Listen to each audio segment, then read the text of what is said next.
विद्यार्थी मित्रों बधा मजामां जशो एवी अपेक्षा राखुं छुं, बराबर ने?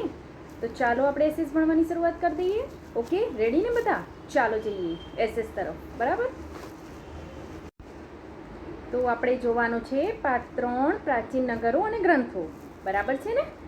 ख्याल छे ने तमने? आपणे पाठ 3 जोई रह्या छे, प्राचीन नगरो विषे आपणे समजूती मेळवी लीधी। हवे आपणे कयो पॉइंट डिस्कस करवानुं छे, कयो पॉइंटनी चर्चा करवानी छे? तो ग्रंथो विशेनी, बराबर। तो आपણા प्राचीन ग्रंथो विશે હું તમને માહિતી આ વિડીયોમાં આપીશ। તમે પણ ધ્યાનથી જોજો અને સમજવાનો પ્રયત્ન કરજો, બરાબર વિદ્યાર્થી મિત્રો? તો ચાલો આપણે જોઈએ કે આપણા પ્રાચીન ગ્રંથો કયા હતા અને એમાં શું હતું। ઓકે, ચાલો જોઈએ। જુઓ, અહીંયા તમને સ્ક્રીન ઉપર લિપિ દેખાઈ રહી છે, કોઈક પ્રકારની ભાષા દેખાઈ રહી છે તમને, બરાબર? આપણે નથી સમજી શકતા, વાંચી શકો છો વિદ્યાર્થી મિત્રો? પ્રયત્ન કરો જોઈએ, વાંચી શકો છો તમે? નથી વાંચી શકતા, બરાબર છે? તો આ એક પ્રકારની લિપિ છે, બરાબર, જે પ્રાચીન સમયમાં લોકો આપણે જેમ અત્યારે ગુજરાતી ભાષા બોલીએ છીએ, કોઈ હિન્દી ભાષા બોલતું હોય તો એવી રીતે પહેલાંના સમયમાં આ ભાષા વપરાતી હતી। હવે આપણા પ્રાચીન ગ્રંથો કયા? તો જુઓ અહીંયા તમે ચિત્રમાં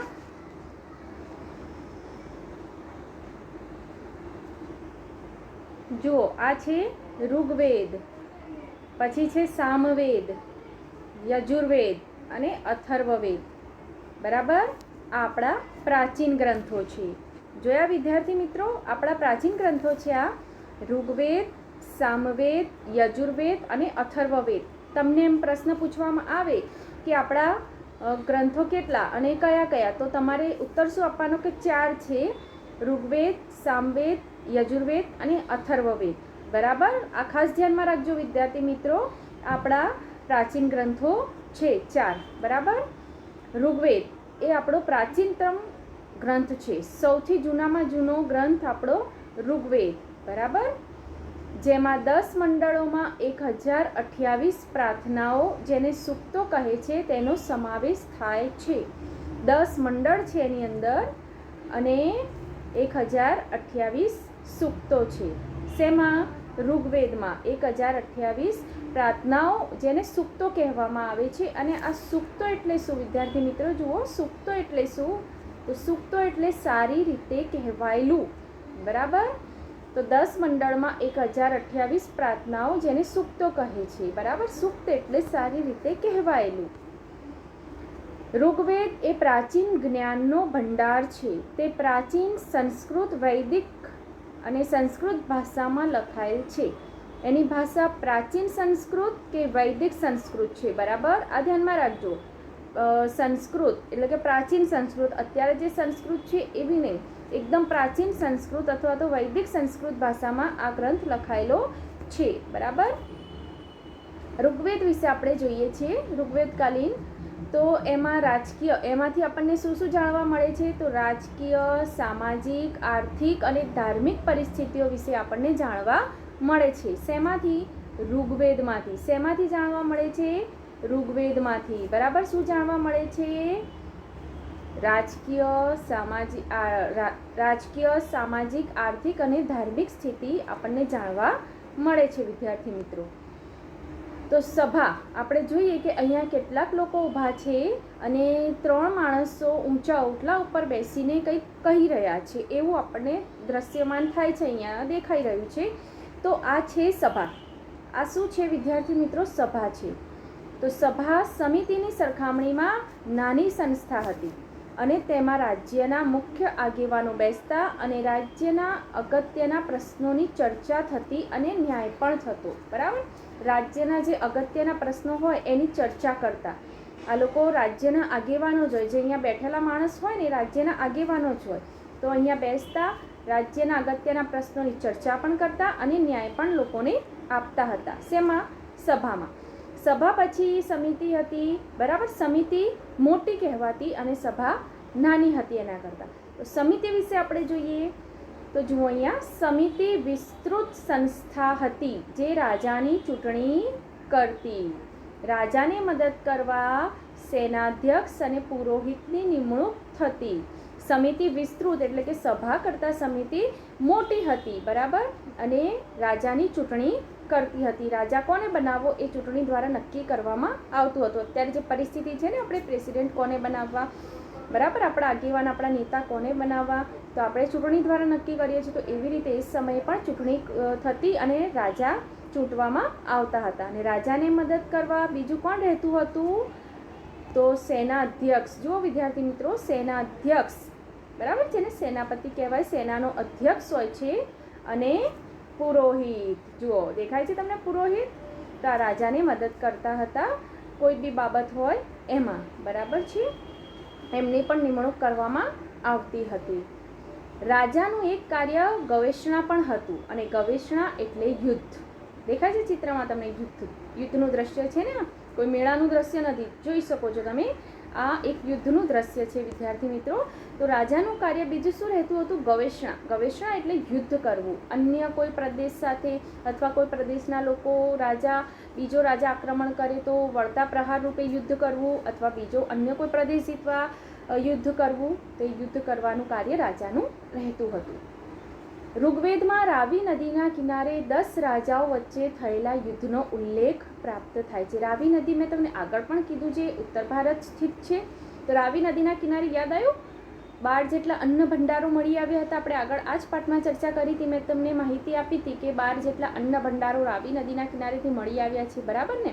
તો આ ઋગ્વેદમાં બી રાવી નદીનો ઉલ્લેખ છે કે 10 રાજાઓ વચ્ચે યુદ્ધ થયું હતું. જો આ યુદ્ધનું ચિત્ર અહીંયા તમને મેં બતાવેલ છે, જોઈ શકો છો તમે. તો રાવી નદીના કિનારે 10 રાજાઓ વચ્ચે યુદ્ધ થયું હતું એવો ઉલ્લેખ ઋગ્વેદમાં જોવા મળે છે, બરાબર. ઋગ્વેદમાં આર્યોના સામાજિક જીવન વિશે માહિતી મળે છે. એમનું સમાજ જીવન કેવું હતું આર્યોનું, બરાબર, તો એના વિશેની માહિતી મળે છે. સમાજનું એકમ કુટુંબ હતું અને પિતૃપ્રધાન અને સંયુક્ત કુટુંબ વ્યવસ્થા હતી. પિતૃપ્રધાન એટલે કે પિતાનું સ્થાન સમાજમાં એટલે કે કુટુંબમાં સૌથી ઊંચું હોય. સમાજ કેવું હતું? કુટુંબ વ્યવસ્થા પર આધાર રાખતું હતું. અને સંયુક્ત કુટુંબ વ્યવસ્થા હતી, અલગ અલગ નહોતા રહેતા લોકો. એક ઘરના સભ્યો હોય, કાકા અલગ રહેતા હોય, 3 ભાઈઓ હોય તો 3 ભાઈઓ જુદા રહેતા હોય, એમના મેરેજ થઈ ગયા હોય તો એમની ફેમિલીને લઈને, એવું નહોતું. બધા ભાઈઓ એમની ફેમિલી સાથે એક જ ઘરમાં રહેતો, એને સંયુક્ત કુટુંબ વ્યવસ્થા કહેવાય. તો એ કુટુંબ વ્યવસ્થા કેવી હતી? સંયુક્ત અને પિતૃપ્રધાન હતી, બરાબર. આવું સમાજ જીવન હતું. જો આ 4 વર્ણો છે. સમાજ વર્ણ અને જ્ઞાતિઓમાં વહેંચાયેલો ન હતો. વર્ણ કે જ્ઞાતિઓમાં કોઈ સમાજ વહેંચાયેલો હતો જ નહીં આ વખતે. ને સમાજમાં સૌ સમાન હતા, બરાબર, ઊંચ નીચ નહોતી, એટલે કે કોઈ ઊંચ નીચના ભેદભાવ હતા નહીં. જુઓ આ 4 વર્ણો છે. પહેલું છે બ્રાહ્મણ, પછી આવે ક્ષત્રિય. ક્ષત્રિયનું કામ હોય બધાને આપણે બચાવવાના, કોઈ શરણે આવ્યું હોય તો એમની રક્ષા કરવી, બરાબર. વૈશ્ય જુઓ અહીંયા વેપાર કરતા જોવા મળે છે તમને, ના છે શૂદ્ર, બરાબર. 4 વર્ણ વ્યવસ્થા હતી: બ્રાહ્મણ, ક્ષત્રિય, વૈશ્ય અને શૂદ્ર, બરાબર. હવે સ્ત્રીઓ વિશે જોઈએ આપણે. તો સ્ત્રીઓનું સમાજમાં ઊંચું સ્થાન તથા સ્ત્રી સ્વાતંત્ર્ય હતું, અને સ્ત્રીઓને સહધર્મચારિણી ગણવામાં આવતી, અને યજ્ઞમાં તેમની હાજરી આવશ્યક ગણાતી. સ્ત્રીઓનું આ પરથી આપણને શું જાણવા મળે છે? કે સ્ત્રીઓનું સમાજમાં ઊંચું સ્થાન હતું, બરાબર. અને સ્ત્રીઓને ફ્રીડમ હતું, બરાબર. સ્ત્રી સ્વાતંત્ર્ય એટલે ફ્રીડમ એમને મળેલ હતું. અને યજ્ઞ થતા ત્યારે એમની હાજરી પણ આવશ્યક ગણાતી હતી. જુઓ સ્ત્રીઓ દેખાય છે ને યજ્ઞમાં, તેમની હાજરી આવશ્યક ગણાતી હતી યજ્ઞોમાં. તે પણ અભ્યાસ કરી શકતી. તેમાં અપાલા, લોપામુદ્રા, ઘોષા જેવી વિદુષી સ્ત્રીઓએ તો ઋગ્વેદની ઋચાઓ પણ રચી છે. એ સમયે સ્ત્રીઓ, આટલા પ્રાચીન સમયમાં બી સ્ત્રીઓને અભ્યાસ કરવાની, ભણવાની છૂટ હતી. તો એમાંથી કઈ સ્ત્રીઓના નામ આજે પણ યાદ રખાયા છે? તો અપાલા, લોપામુદ્રા, ઘોષા જેવી સ્ત્રીઓએ આજે ઋગ્વેદની અમુક ઋચાઓ છે ને એની રચનાઓ પણ કરેલી છે, બરાબર. આ સ્ત્રીઓના નામ યાદ રાખજો વિદ્યાર્થી મિત્રો: અપાલા, લોપામુદ્રા અને ઘોષા, બરાબર. ઋગ્વેદની ઋચાઓની રચના એમણે પણ કરી છે. કન્યા પુખ્ત ઉંમરની થાય ત્યારે જ લગ્ન થતા હતા. જુઓ, એકદમ મેરેજને લાયક થાય એની ઉંમર, બાળ લગ્નો નહોતા થતા. કહેવાનો મતલબ અહીંયા એ છે. તો કન્યા જ્યારે લગ્ન કરવા યોગ્ય ઉંમર થાય એની, ત્યારે જ એના લગ્ન કરવામાં આવતા હતા. ઋગ્વેદમાં પ્રકૃતિની પૂજાના ઉલ્લેખો જોવા મળે છે. પ્રકૃતિ એટલે કે સૂર્ય હોય, નદી હોય, પશુઓ હોય, આ બધું પ્રકૃતિ છે, બરાબર. તો એની પૂજાના ઉલ્લેખો પણ ઋગ્વેદમાં પ્રાપ્ત થાય છે આપણને. તો ઇન્દ્ર છે, વરુણ છે, અગ્નિ છે, સૂર્ય વગેરેની પૂજાના ઉલ્લેખો જોવા મળે છે. જુઓ અહીંયા ચિત્રો આપેલા છે તમને, આ બધાની પૂજાના ઉલ્લેખો જોવા મળે છે.